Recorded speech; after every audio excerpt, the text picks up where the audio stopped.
비만은 일단 자기 신체에서 요구되는 것보다도 훨씬 더 많은 지방을 갖다가 몸에 축적하고 있는 상태를 비만이라고 합니다. 아이러니하게도 이게 가장 흔한 영양실조 중에 하나라고 해요. 영양적으로 부족합니다. 균형된 영양식을 갖다 가져야 되는데 그렇지 못하고 과도한 지방 축적으로 인해서 다른 영양분들은 부족하게 되는 상황이 생기기 때문에 영양실조라고 표현을 합니다. 특별히 기준된 거는 성별에 따라서 틀려지는 건 없는데요.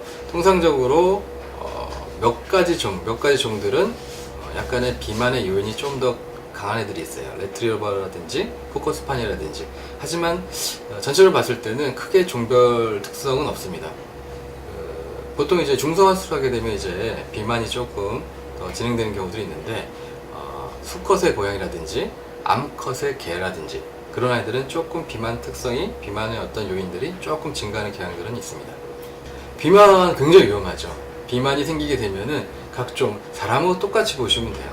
사람의 성인병들 있죠. 중년이 넘어가면은 그런 질환들이 생기는 경우들이 많이 있는데 간이도 마찬가지로 비만이 생기게 되면은 각종 사람하고 비슷한 성인병 질환들이 올 수 있어요. 당뇨도 올 수가 있고요. 또 고콜레스테롤이라든지 어떤 여러 가지 어떤 문제가 생기면서 실제적으로 내가 급해서 아파서 치료를 해야 되고 수술해야 됐을 때도 어떤 견딜 수 있는 그런 힘들이 굉장히 떨어지게 돼요. 그러니까 생명하고 직접적으로 비만은 관련이 있을 수 있습니다. 일단은 나이를 좀 들수록 비만이 되는 경향들이 조금 더 있는 편이긴 하고요.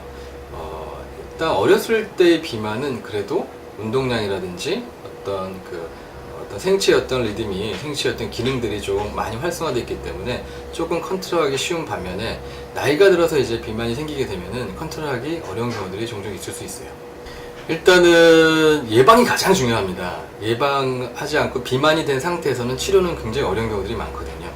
예방은 우리 아이가 지금 필요한 하루에 먹어야 되는 정확한 칼로리 양하고 우리 아이가 지금 얼마만큼 뛰어놀면서 에너지를 갖다 소모할 수 있는지 그런 걸 정확하게 계산하신다면 예방하기가 쉬워질 수가 있습니다. 통상적으로 1kg 기준 아이들이 한 200에서 한 200칼로리 정도가 필요합니다. 하루에. 근데 어떤 아이들은 500 필요할 수도 있고요. 어떤 아이들은 150밖에 필요하지 않을 수도 있어요. 각각의 어떤 운동량이라든지 그런 것에 따라 차이가 있기 때문에 우리 아이들을 제대로 관찰하시고 거기에 맞춰서 진행을 하시고 그런다면은 예방하는 데 도움이 되고요. 또 중요한 거는 이제 한 분이 가급적 같은 시간대에 어떤 음식물을 구비하시는 게 좋아요. 여러분이 이것저것 주시게 되면은 제대로 된 연령 계산도 안 되고 제대로 된 관리가 안 되는 경향들이 굉장히 많습니다. 일단은 통상적으로 아이들이 운동을 하루에 한 2번 정도 시간으로 치면 한 20분 정도씩 하는 게 가장 좋다고 합니다. 하지만 이제 개체의 특이성이 있습니다. 굉장히 활발한 애들은 그 이상을 운동을 시켜주셔도 돼요. 하지만 심장질환이 있다든지 나이가 많은 아이들은 그렇게 운동을 시키게 되면 더 다른 데 어떤 문제점이 생길 수가 있습니다.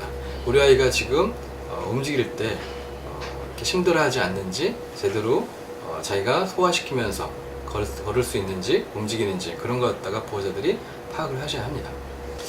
그것도 이제 개체차가 다 있습니다. 어떤 아이들, 굉장히 많이 활발한 아이들은 통상적으로 하루에 20분씩 한 2번 정도 운동시키는 게 좋다라고 얘기가 돼 있어요. 하지만 그거 부족한 애들도 있고요. 그것도 많은 애들도 있습니다. 우리 아이에게 맞는 운동량을 찾아내는 게 가장 중요합니다. 기준은 하루에 20분씩 2번입니다. 일단은 같이 운동을 나갔을 때 어떤 행동하는 모습이라든지 또 힘들어하는 모습이라든지 금방 보일 수가 있거든요.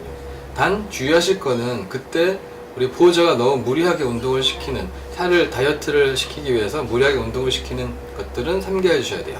이 강아지들은 굉장히 충성심이 강한 동물이기 때문에 우리가 원하는 대로 다 운동을 따라 해줄 수가 있습니다.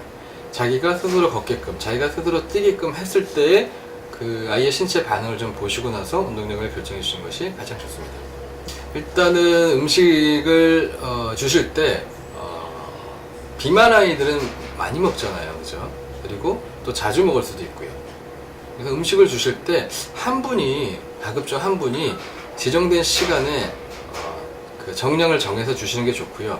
비만 아이들은 공복이 계속 있을 수 있기 때문에 가급적 하루에 1번이나 2번 주시는 것보다는 서너 번 조금씩 더 나눠주시는 것들이 이 비만, 그러니까 식욕을 갖다가 식탐을 갖다 해소하는데 좀 도움이 될 수가 있어요. 일단 지금 비만 치료제라든지 비만 사료라고 나온 것들이 대부분 보면은 우리가 포만감을 느낄 수 있는 그런 어떤 그 형태로서 나오거든요.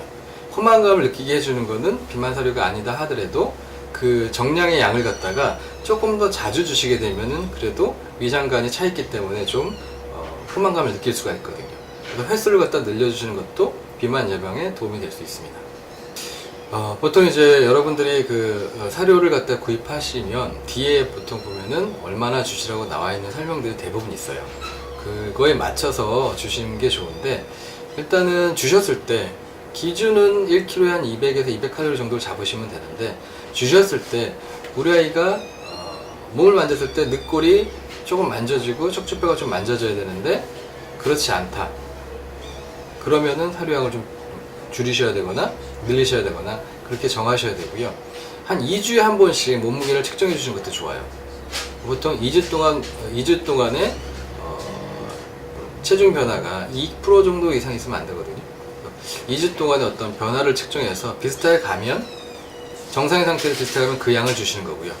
얘가 비만이다 싶으면은 2% 이내로 계속 빼는 식으로 조절하시면서 사료량을 컨트롤해 주시면 돼요. 비만은 굉장히 지금 그 다양하게 사실 접근하고 있습니다.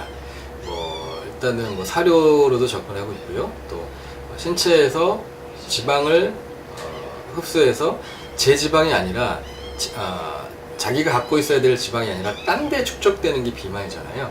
그 축적되지 못하게 하는 그런 어떤 약품들이 많이 개발되고 있긴 한데, 아직까지도 운동이라든지 어떤 식사 조절이라든지 그것만큼은 아닌 것 같아요. 가장 중요한 거는 어떤 보호자의 관심하고 또 그 적절한 어떤 관리, 그게 가장 중요한 것 같습니다. 상품화된 약이 있긴 해요. 근데 지금 FDA에서 승인받은 게 하나가 있어요. 슬렌토리라는 약물이 있는데, 똑같이 장내에서 지방의 흡수를 갖다가 억제하는 그런 약물이 있습니다. 근데 저도 여러 번 이렇게 시도를 해봤는데, 약물만 믿고 똑같이 다른 상황도 똑같이 하시는 분들은 전혀 효과가 없더라고요. 약하고 동시에 시기적인 조절, 운동 같이 가야지 효과를 볼 수가 있어요. 일단은 오랫동안 먹게 되면 어떤 장기의 어떤 문제들이 올 수가 있기 때문에 컨트롤, 모니터링 하면서 사실 먹어야 되기도 합니다. 하지만 그 기준을 정해서 이제 한 달이든 두 달이든 기준을 정해서 몸무게 어떤 빠짐과 는 정도를 체크하면서 이렇게 관리를 해주셔야 될 것 같고요. 장기간 복용은 좋지 않습니다.